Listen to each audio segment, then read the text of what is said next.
Hi folks, Toad Hancock's here with Visordown. We're here in Paris for the launch of Triumph's new Speed Twin 1200.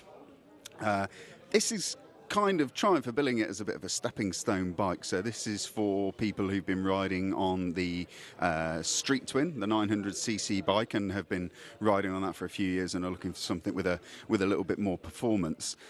So we're looking at basically a 100 horsepower parallel twin engine out of the Bobber range. What they've done to it, they've made it a little bit peppier internally, so they've lightened it, they've given it a higher compression head, which Triumph are calling the Thruxton tune, if you remember the 1200cc parallel twin Thruxton that Triumph did. So it's got basically the same engine as that, but still with lightened internals.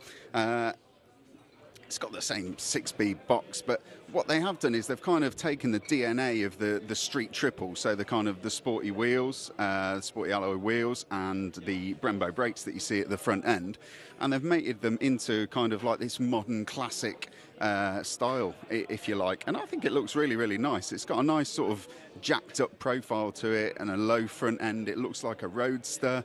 There's a few bits on it that I'm starting to recognise the more that I look at it. I'm pretty sure these front forks are from the Bobber Black, the update to the Bobber with the big front wheel. They're the K-Arbor 41mm front forks, and I'm quite sure that swing arm is the one that we've seen on the new Scrambler 1200, which we're going to be riding in about 7 days. I mean, nonetheless, Triumph are confident, and I've just been talking to the head of PR for Triumph, that he's been riding up against the competitors in this range, including things like Ducatis and Yamahas, and says that it holds up pretty well against those. I mean, power figures, 100 horsepower in this sector, you've got bikes like the Monster 1200, and if you go for the R-Spec version of that, you're looking at really high levels of horsepower. But what Triumph are focusing on with this bike is to make it as rider focused and accessible as possible. So they don't want to alienate those users that have just moved up from the Street Twin 900cc bike.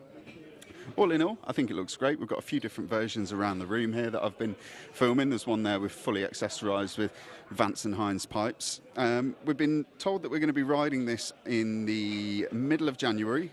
Price as yet is TBC, as is a release date. That will all be revealed to us at the launch. But as it is, thanks Triumph for having us along, and stay tuned for more updates.